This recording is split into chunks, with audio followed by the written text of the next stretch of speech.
प्यारे दर्शकों, अज देश जो 75वां आज़ादी दिवस मना रहा है, उस समय कई मसले जोड़े आ वो अणसुलझे जिन्होंने कहा जा सकता अज भी ने, वो देश की वंड नाल जुड़े हुए हैं। एक पासे देश अपना आज़ादी दिवस मना रहा, दूजे पासे वो लोग भी हैं जिन्हों का उजाड़ा होया सी ते अज तक वो अपना जोड़ा वो जख्मां दे जिहड़ी आ वो पीड़ जिहड़ी आ चल रहा है।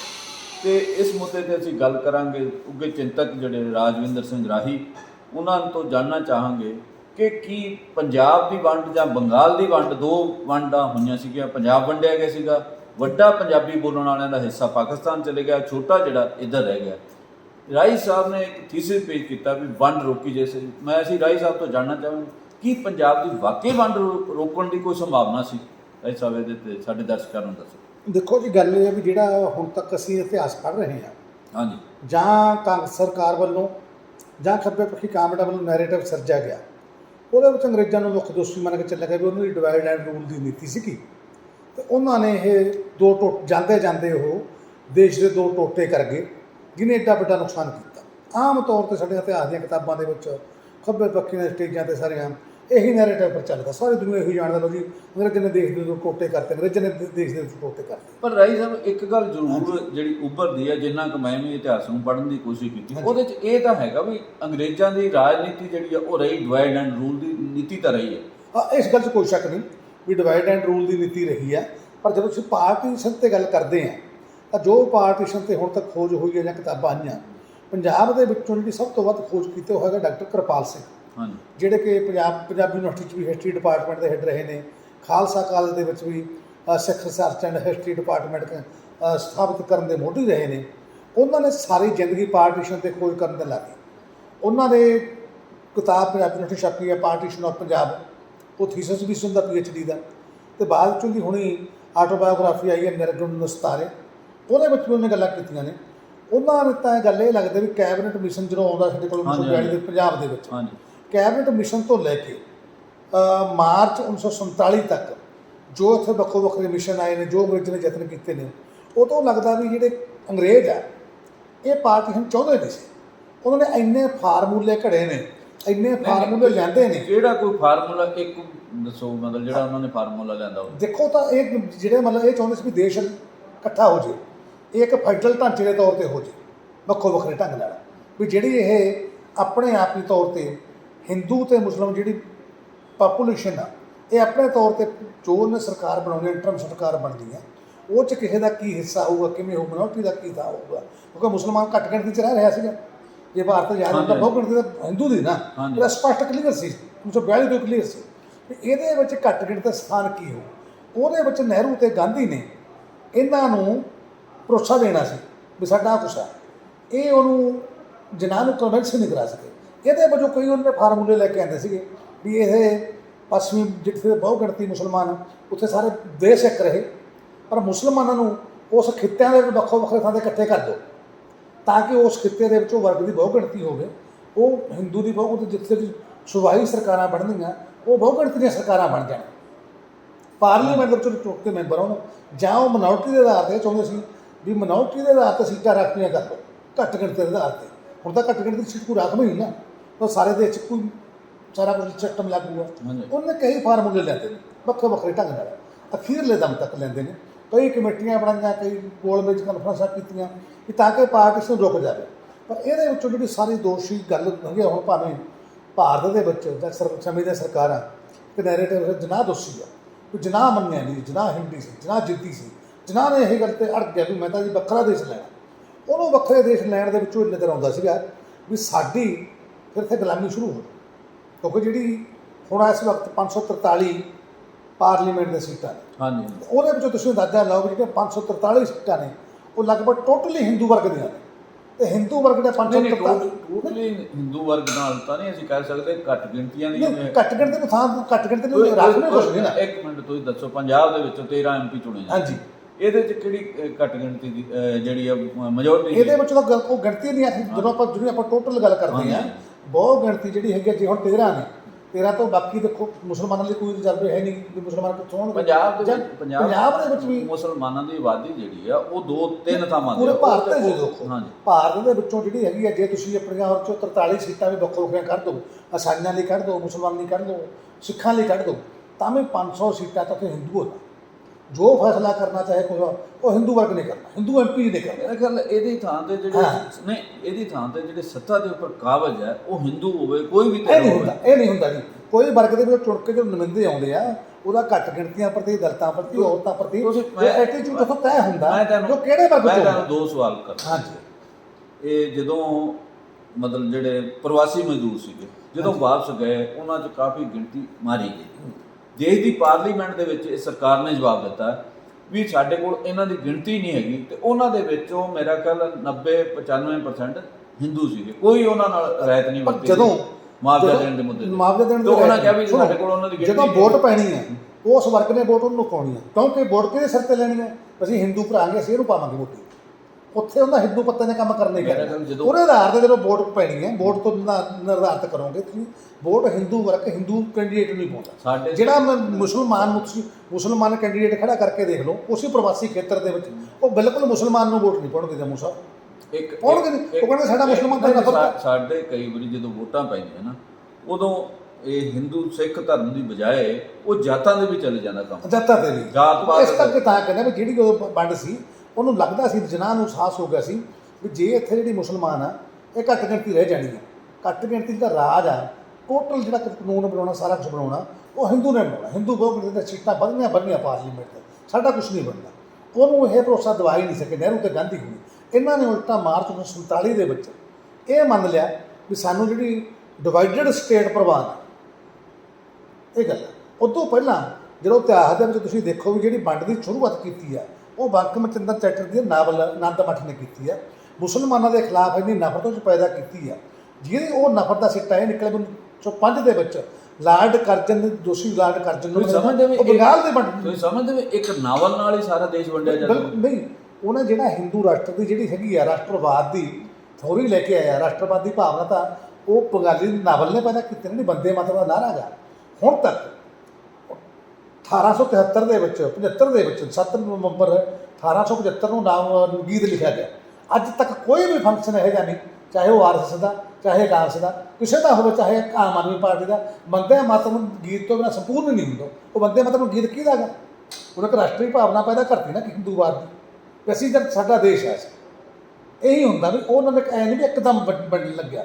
ਬੰਗਾਲੀਆਂ ਦਾ ਉਦੋਂ ਭਾਵੇਂ ਬੰਗਾਲੀਆਂ ਦਾ ਜਿਹੜਾ ਰੋਲ ਸੀ ਜਾਂ ਉਹਦੀ ਭਾਰਤ ਦਾ ਸੰਕਲਪ ਸੀ, ਉਹ ਬੰਗਾਲ ਪ੍ਰੈਜ਼ੀਡੈਂਸੀ ਤੱਕ ਹੀ ਸੀ, ਤੇ ਬਾਅਦ 'ਚ ਕਾਂਗਰਸ ਨੇ ਉਹਨੂੰ ਸਾਰੇ ਭਾਰਤ ਨਾਲ ਹੀ ਜੋੜ ਦਿਆ ਵੀ ਭਾਰਤ ਪੂਰਾ ਭਾਰਤ ਹੀ, ਇਹ ਜਿਹੜਾ ਉਪ ਮਹਾਦੀਪ ਆ ਇਹ ਪੂਰੇ ਸਾਡੀ ਭਾਰਤ ਮਾਤਾ ਦੀ, ਇਹਨੂੰ ਮੰਨ ਲਓ। ਉਹ ਇੱਕ ਗੀਤ ਜਾਂ ਕੋਈ ਲਿਟਰੇਚਰ ਬਹੁਤ ਵੱਡਾ ਪ੍ਰਭਾਵ ਪਾਉਂਦਾ ਕਿਸੇ ਦੀਆਂ ਭਾਵਨਾਵਾਂ ਨੂੰ ਉਤੇਜਿਤ ਕਰਨ ਦੇ ਵਿੱਚ। ਇਹ ਨਹੀਂ ਗੱਲ ਕਿ ਬਾਹਰਲੇ ਵਿੱਚ ਵਿਕਟਰ ਹਿਊਗੋ ਵਰਗਾਂ ਨੇ, ਵਾਲਟੇਅਰ ਵਰਗਾਂ ਦੇ ਲਿਖਤਾਂ ਨੇ ਪੂਰੇ ਫਰਾਂਸ ਦੇ ਵਿੱਚ ਇੱਕ ਡੈਮੋਕ੍ਰੈਟਿਕ ਸਿਸਟਮ ਸੈਟਅਪ ਲਿਆਉਣ ਦੀ ਖਾਤਰ ਇੱਕ ਵੱਡਾ ਰੋਲ ਪਲੇ ਕੀਤਾ। ਸੋ ਇਸ ਉਹਦੇ ਰੋਲ ਨੂੰ ਅਸੀਂ ਘਟਾ ਕੇ ਨਹੀਂ ਦੇਖ ਸਕਦੇ। ਅਸੀਂ ਵਾਪਸ ਪੰਜਾਬ ਵੱਲ ਆਉਂਦੇ।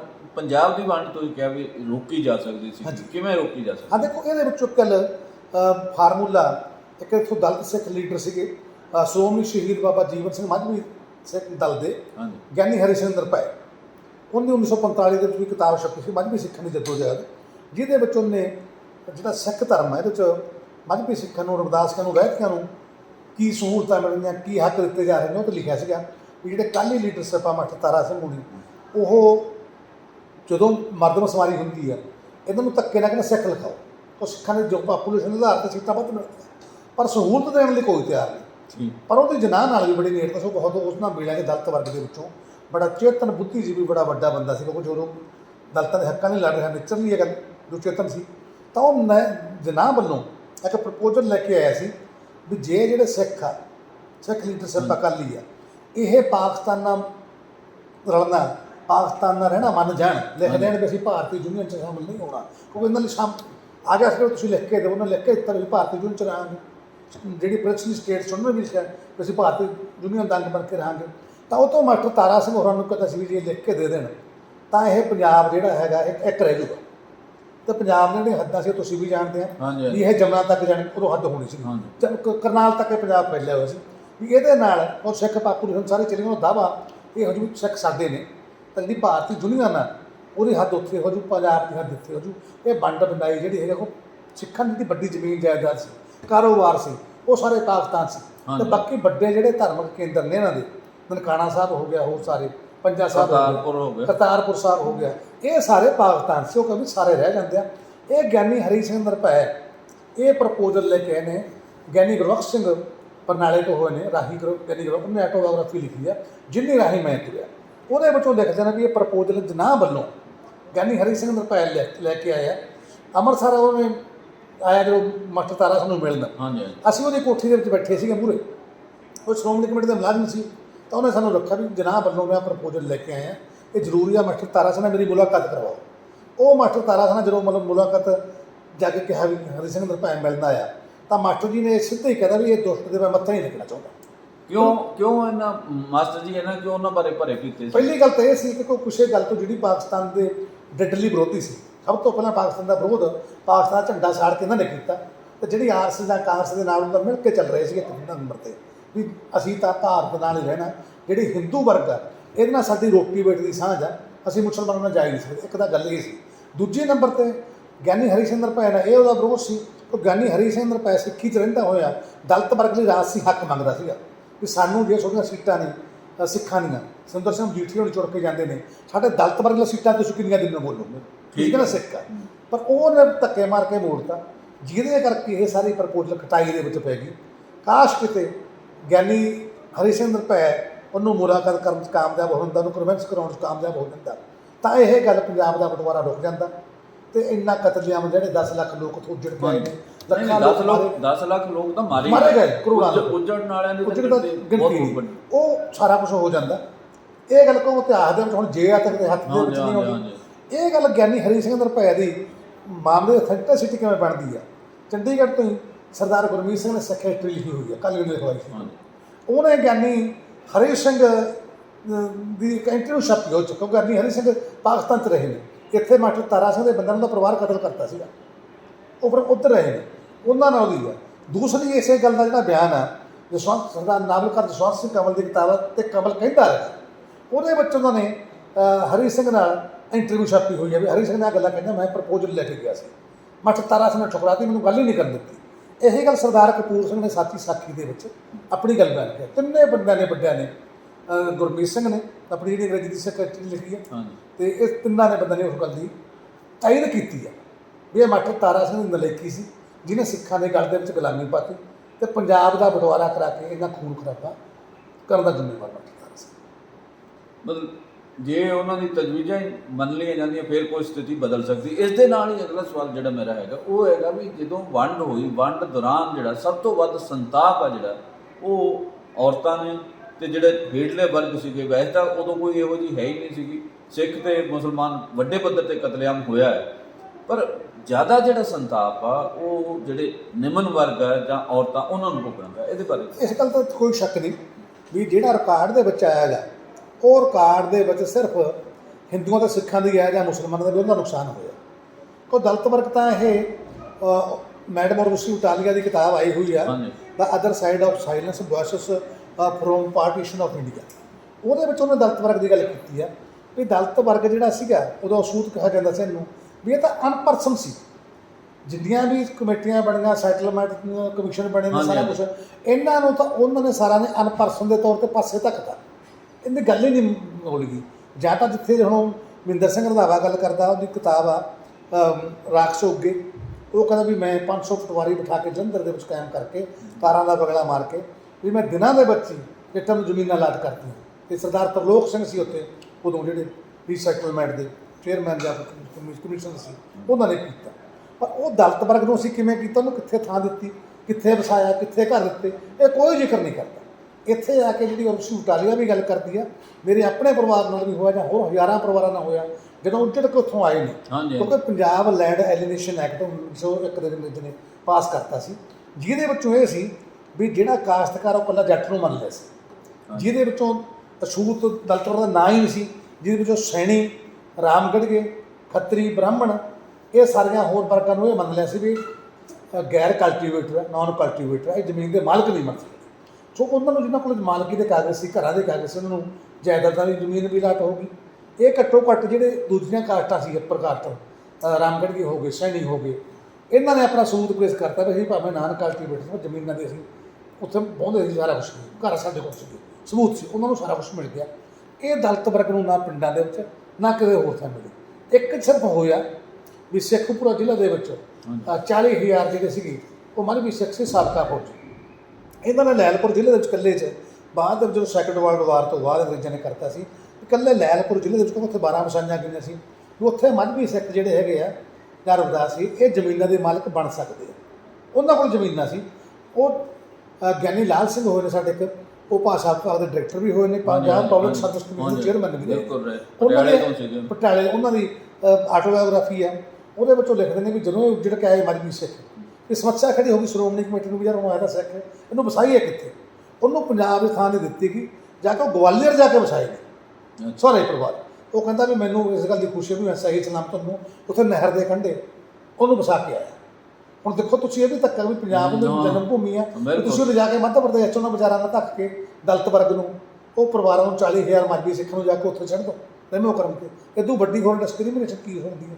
ਭਾਵੇਂ ਉਹ ਮਾਣਨਾ ਕਹਿੰਦਾ ਵੀ ਮੈਂ ਲਿਜਾ ਕੇ ਉਹਨੂੰ ਸੈਟਲ ਕੀਤਾ, ਪਰ ਐਕਚੁਅਲੀ ਜਦੋਂ ਤੁਸੀਂ ਐਂਟਰੈਕਟ ਦੇਖੋਗੇ ਤਾਂ ਇੱਕ ਕਿਸਮ ਦਾ ਧੱਕਾ ਗਾ ਸਿੱਖਾਂ ਵੱਲੋਂ, ਉੱਚ ਜਾਤੀ ਸਿੱਖਾਂ ਵੱਲੋਂ। ਉਹਨਾਂ ਨੂੰ ਵਿਚਾਰਾਂ ਨੂੰ ਬਾਹਰ ਧੱਕ ਲਓ ਪੰਜਾਬ ਦੇ ਵਿੱਚ, ਫਿਰ ਕੋ ਪੰਜਾਬ ਦੇ ਜੰਮ ਪਾੜਿਆ ਉਹਨਾਂ ਨੂੰ, ਕਿਉਂਕਿ ਪੰਜਾਬ 'ਚ ਜਿਹੜੀ ਜ਼ਮੀਨ ਸੀ ਉੱਥੇ ਸਿੱਖ ਵੱਧ ਛੱਡ ਕੇ ਆਏ ਸੀ, ਇੱਥੋਂ ਮੁਸਲਮਾਨ ਘੱਟ ਛੱਡ ਕੇ ਗਏ ਨੇ। ਇੱਥੇ ਜਿਹੜੇ ਜੱਟ ਸਿੱਖ ਆ ਜਾਂ ਹੋਰ ਕਾਸਟਾਂ, ਉਹਦੀ ਜ਼ਮੀਨ ਪੂਰੀ ਨਹੀਂ ਸੀ ਹੋ ਰਹੀ ਪੰਜਾਬ ਦੇ ਵਿੱਚ।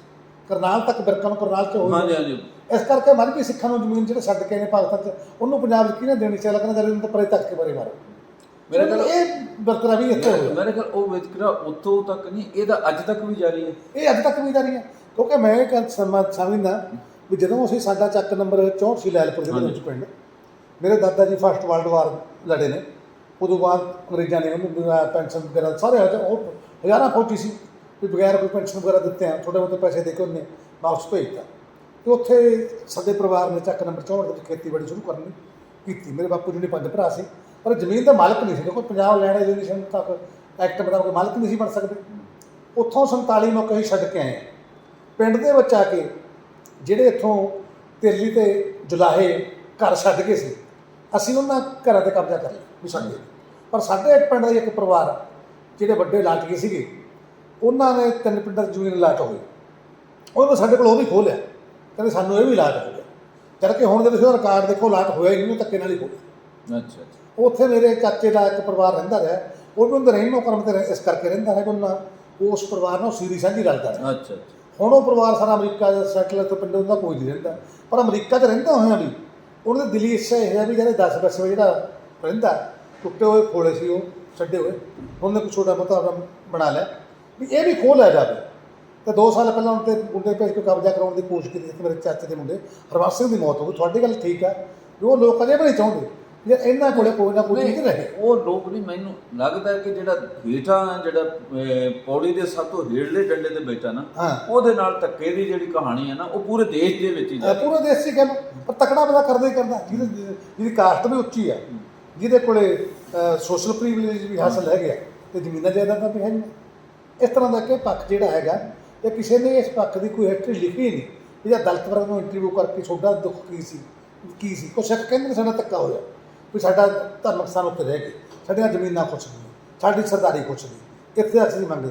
ਪਰ ਉਹ ਜਿਹੜਾ ਦਲਿਤ ਵਰਗਾ ਵਿਚਾਰਾ ਉੱਥੋਂ ਜਾ ਕੇ ਆਇਆ, ਉਹਦਾ ਕੁਛ ਨਹੀਂ ਬਣਿਆ। ਉਹਦੀ ਸੁਣਵਾਈ ਕਿਸੇ ਨੇ ਕੀਤੀ ਉਦੋਂ ਸੀ ਨਾ ਅੱਜ ਨਾ। ਜਦੋਂ ਉਹ ਤਾਂ ਅਨਪਰਸਨ ਕਹਤਾ ਨਾ, ਪ੍ਰੋਫੈਸਰ ਕਾਲੀਆ ਕਹਿੰਦੇ ਉਹ ਤਾਂ ਅਨਪਰਸਨ ਦੇ ਤੌਰ 'ਤੇ ਕਿਸੇ ਨੇ ਗੌੜਾ ਹੀ ਹੁੰਦਾ ਵੀ ਉਹ ਕਹਿੰਦਾ ਕੀ ਹੈ, ਉਹ ਤਾਂ ਆਵਾਜ਼ਾਂ ਹੀ ਮਤਲਬ ਖਾਮੋਸ਼ ਰਹੀਆਂ। ਜਿਹੜੇ ਗਵਾਲੀਅਰ ਛੱਡੇ ਗਏ 40,000, ਉਹਨਾਂ ਬਾਰੇ ਕਦੇ ਕੋਈ ਨਹੀਂ, ਉਹਨਾਂ ਬਾਰੇ ਕੋਈ ਮੇਰੇ ਮਨ 'ਚ ਦਿਲੀ ਇੱਛਾ ਵੀ ਉਹ ਜਿਹੜੇ ਉੱਥੇ ਮਜ਼੍ਹਬੀ ਸਿੱਖ ਦਲਿਤ ਜਾ ਕੇ ਛੱਡ ਕੇ ਆਏ ਆ, ਉਹਨਾਂ ਬਾਰੇ ਖੋਜ ਜ਼ਰੂਰ ਕੀਤੀ ਜਾਵੇ। ਕਦੇ ਮੌਕਾ ਬਣੇ, ਕੋਈ ਹਾਲਾਤ ਇਹੋ ਜਿਹੇ ਬਣ ਜਾਣ, ਮੇਰੀ ਦਿਲੀ ਇੱਛਾ ਵੀ ਉਹਨਾਂ ਨੂੰ ਜਾ ਕੇ ਇੰਟਰਵਿਊ ਕੀਤਾ ਜਾਵੇ।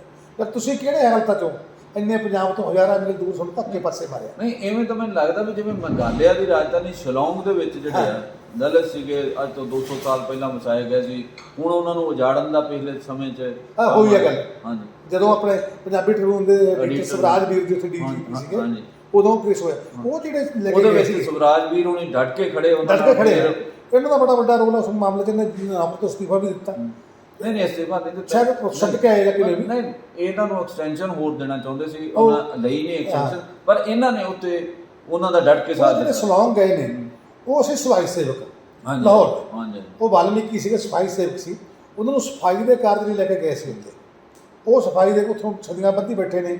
ਇਸ ਤਰ੍ਹਾਂ ਤਾਂ ਹੁਣ ਜਿਹੜੇ ਮਜਬੀ ਸਿੱਖ ਆ ਕੁਛ ਉਹ ਅਸਾਮ ਦੇ ਵਿੱਚ ਬੈਠੇ ਨੇ, ਹਾਂਜੀ ਉਹ ਇਹ ਦਾਅਵਾ ਕਰਦੇ ਨੇ ਵੀ ਜਿਹੜੀ ਬਾਬਾ ਵੀਰ ਸਿੰਘ ਰੰਗਰੇਟਾ ਦੀ ਇੱਕ ਮਿਸਲ ਸੀ, ਜਿਹਨੂੰ ਬਾਬਾ ਆਲਾ ਸਿੰਘ ਨੇ ਧੋਖੇ ਨਾਲ ਸੱਦ ਕੇ ਭਾਈ ਰਤਨ ਸਿੰਘ ਭੰਗੂ ਕਹਿੰਦਾ ਗਾ ਵੀ ਅਕਾਲ ਤਖ਼ਤ ਨੂੰ ਧੋਖੇ ਨਾਲ ਸੱਦ ਕੇ ਸਾਰੀ ਮਿਸਲ ਖਤਮ ਕਰਤੀ। ਉਹਦੇ ਵੱਲੋਂ ਇਤਿਹਾਸਕਾਰ ਕਹਿੰਦੇ ਨੇ ਵੀ ਉਹਦੇ ਕੁਛ ਜਿਹੜੇ ਰੰਗਰੇਟੇ ਸਿੱਖ ਵੱਸ ਗਏ ਸੀਗੇ, ਇੱਥੋਂ ਪੰਜਾਬ ਤੋਂ ਦੂਰ ਹੋ ਕੁਛ ਜੰਮੂ ਕਸ਼ਮੀਰ ਚਲੇ ਗਏ ਤੇ ਕੁਛ ਅਸਾਮ ਤੱਕ ਪਹੁੰਚ ਗਏ। ਨਹੀਂ ਮੈਂ ਤੇ ਅੱਜ ਵੀ ਉੱਥੇ ਰਹਿੰਦੇ ਨੇ। ਅਸਾਮ ਵਾਲਿਆਂ ਨੂੰ ਤਾਂ ਮੈਂ ਜਾਣਦਾ ਕੁਝ ਨੂੰ, ਇੱਕ ਮੌਨਸੂਨ ਨਾਂ ਦਾ ਮੁੰਡਾ ਹੈ ਹਾਂਜੀ। ਜੇ ਪੱਤਰਕਾਰ ਹੈ, ਉਹਨੂੰ ਮੈਂ ਮਿਲਿਆ ਹੋਇਆ, ਮੈਂ ਉਹਨੂੰ ਪੁੱਛਿਆ ਵੀ ਤੁਸੀਂ ਕਿਵੇਂ ਆਏ ਹੋ, ਉਹਨੇ ਫਿਰ ਆਪਣੀ ਕਹਾਣੀ ਦੱਸੀ। ਚਲੋ ਖੈਰ ਉਹ ਪੰਜਾਬ ਤੋਂ ਹਿਜਰਤ ਕਰਕੇ ਗਏ ਨੇ ਇਤਿਹਾਸ ਦੇ ਵਿੱਚ, ਹਾਂਜੀ। ਉਹ ਵੀ ਧੱਕੇ ਨਾਲ ਹੀ ਗਏ ਨਾ, ਇੱਥੇ ਤਾਂ ਉਹਨਾਂ ਨੇ ਧੱਕਾ ਕੀਤਾ, ਸਾਰਾ ਕੁਝ ਕੀਤਾ, ਬੰਦੇ ਉਹ ਨਿਕਲਦੇ ਕਹਾਂ ਨਿਕਲ ਗਏ। ਉਹਨੇ ਮੈਨੂੰ ਜਿਹੜਾ ਦੱਸਿਆ ਸੀ ਉਹ ਤਾਂ ਕਹਿੰਦੇ ਵੀ ਅਸੀਂ ਇੱਕ ਫੌਜ ਸੀ ਸਾਡੇ ਬਜ਼ੁਰਗ, ਹਾਂਜੀ ਉਹੀ ਬਾਬਾ ਵੀਰ ਸਿੰਘ ਰੰਗਰੇਟੇ ਦੀ ਹਾਂਜੀ ਜਿਹੜੀ ਸੀਗੀ ਹਾਂਜੀ ਮਿਸ਼ਨ।